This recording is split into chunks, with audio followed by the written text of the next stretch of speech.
Welcome back to Mr. P's Thoughts, everyone. I'm your eponymous host, Mr. P. I doubt many of you were expecting to hear an introduction with the word eponymous getting thrown around so casually, but that's the sort of thing I like to provide here. If you don't know what the word means, look it up and expand your vocabulary. Read a book! It's time once again for another review. This time it is the Final Fantasy II Pixel Remaster. I mentioned that I was going to be doing a review of that at the end of my FF1 review, and I finished it just a couple days ago. So, how does Final Fantasy II hold up with the remaster? Well, it's actually pretty endurable these days, and it's amazing just what a drastic difference there was between the first and second game. So, let's get into it, shall we? Real quick, let's get some of the basics out of the way. Just like in the first game, there are some quality of life changes to the way battles play out, such as auto-targeting another enemy when one dies that has been targeted by multiple party members, a run feature, which can be set to default, a map system, which allows you to keep track of all the treasures you found in the game, and the bestiary. The trophy list in this game also follows the same guidelines: defeat a certain number of enemies, accrue a certain amount of gil, find all the treasure chests, fill out the bestiary, and essentially complete the game. Unlike Final Fantasy I, there are certain enemies, locations, and treasure chests that are missable. So if you aren't familiar with the game, the best thing to do is just grind certain areas to find all the enemies in a given area and locate all the treasure chests. There are several areas that are only available for a one-time visit, so if you miss a chest or a certain enemy, you'll have to wait for another playthrough to fill in the missing gaps. I'll link to two separate guides in the description that do a good job of giving you a heads up when you're about to pass a point of no return. Everything is able to be collected on a single playthrough, so if you're only wanting to do it once, and based on the way the game is designed, that's more likely to be the case, then I would follow a guide. Lastly, there is the option to turn scan lines on, which actually does kind of look interesting now that I've messed around with it a bit more, and there's the option to turn on the 8-bit soundtrack or leave it on the arranged version. Again, both are great, but I would seriously recommend going through the last dungeon with the remixed version on. Just listen to this and tell me this isn't just epic for a final dungeon.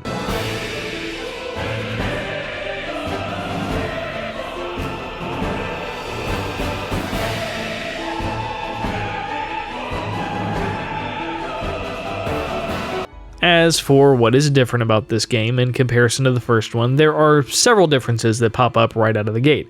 First, there is a much more coherent and in-depth story in this game compared to the first one. There are canonical names given to the characters out of the gate, though you can change them if you like, and the tone is much darker as well. The game begins with the Emperor of Palamecia setting cities and towns on fire and seeking to conquer the world, resulting in quite a bit of death, and your ragtag band of cannon fodder goes and gets promptly curb-stomped by the Emperor's forces. The story follows a basic plot of defeating the Emperor and saving the world, so I don't want you to get the idea that it's a super deep story or anything, but there are a lot more characters and a lot more dialogue and direction as to where to go.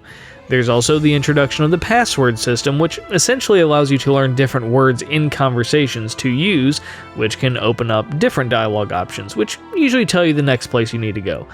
I've seen a lot of people complain about this, but honestly, I didn't think it was that big of a deal outside of one part near the early mid-game that really didn't tell you where to go in any meaningful way.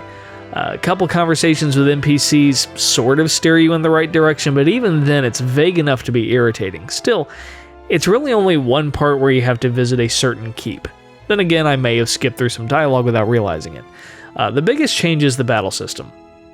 This is what turned a lot of people off in the original game.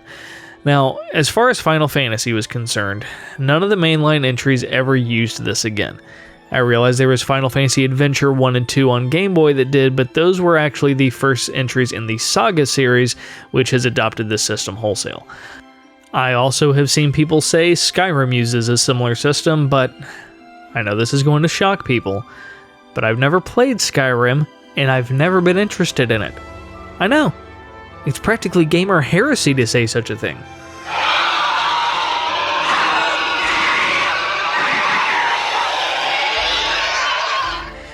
Anyway, the fundamental system boils down to the fact that the more you do something, the better you get at it. There are numerous weapon categories and spells, all of which cap out at level 16. You can use them as many times as you want, but at a certain point you don't get points anymore because the level of the enemies you fight factors into your skills ranking up. HP and MP go up the more you lose or use in battle, and your other stats go up when evading, blocking, using magic, being targeted by magic, etc. The other good thing about the boosts in this game is that you can increase the number of points you gain towards attributes when fighting. This means if you want to grind out stats, it isn't going to take anywhere near as long as it used to. This also means that if you want to abuse the system, it's a lot easier to do now. For example, if you equip shields on everyone and just let enemies attack you for a while, battle after battle, your evasion will go up, and evasion is a godsend in this game. Then, once you do that and get your HP and MP up, you can go to Finn, challenge the captains over and over again, and just keep grinding stats. Captains have a high enemy ranking, and you can get everything up to 16 just by fighting them. However, at some point you start doing too much damage to them and the fights don't last long enough. So what do? Start beating yourself up like Jim Carrey and Liar Liar. I'm kicking my ass, Divine! That's right, you can start attacking yourself repeatedly and healing up. You'll always be able to earn points fighting yourself. Long story short, you gain defense and stat points by literally letting the enemies beat the ever-loving crap out of you over and over again. Thank you, sir. May I have another? No, we did that joke last time. I actually think this would be a much better description of how the battle system works. I've been waiting for this day.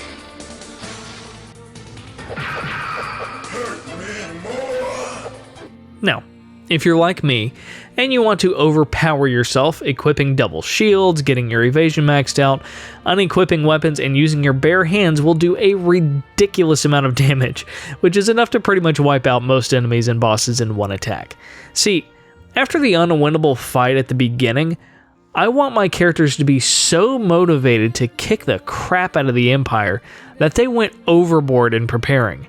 In my mind, this training regimen basically produced 3 Saitamas.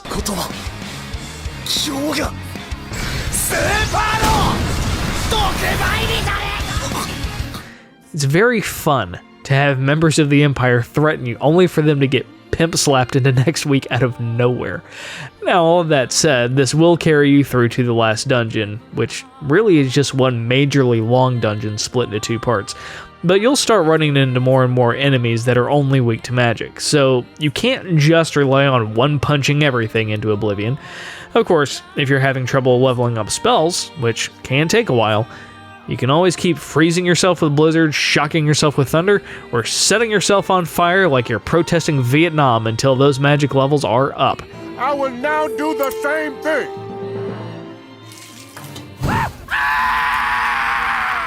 Flare's a good one, and Ultima is also perfect for this, though unfortunately only one person can use Ultima. Still, this will make going through and getting your revenge on David Bowie much easier. And with the 4x multiplier on, I managed to max out most of my desired stuff in 10 hours instead of almost 40. Oh, and the encounter rate in this game is ridiculously high, and the dungeon design is aggravating as all get out. There are a lot of rooms that literally have nothing in them. So many times turning off encounters is necessary just for keeping your sanity and making it from point A to point B. Still, if you want to play the old-fashioned way, that high encounter rate is what's going to let you level up and get good enough stats to get through the game. Now, one last thing. One of the fun bits of Final Fantasy II is seeing how it started to shift the series and improve on what came before.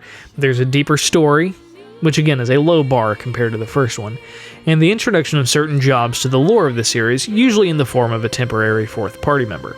You don't get any unique abilities with them, but the concept of the core job is introduced. In fact, there are some story beats here that are reused later on in the series to greater effect. For example, one character, Joseph, as far as I'm concerned, is a prototype of what Yang would be in Final Fantasy IV, and Ricardo, introduced Dragoons, as a prototype of what Kain in FF4 would become. Even the situations surrounding the final boss and another major character are reminiscent of what would eventually become Golbez and Zeromus in Final Fantasy IV. Really, a lot of what is used in this game was reused 2 games later and expanded on greatly. Final Fantasy III does something similar, but we'll talk about that once I finish that game. All that said, I definitely recommend giving this one a go. There are some gripes to be had with the character sprites, since they don't look quite as good as the later remasters on GBA and PSP, but if you're going for an old school NES sprite appearance upgraded to what is essentially SNES era graphics, it's not terrible. As before, if you're going to pick up the collection, get the bundle and save yourself some money on the back end. That's going to be it for me, as much as I hate to say it. If you enjoyed the video, do the usual of liking and sharing it, and leave me a comment letting me know what your experience with the game is. Doesn't matter which platform, and feel free to subscribe for future videos of this sort. I'll see you again after I complete Final Fantasy III, but until then, you guys take care, and thanks for watching.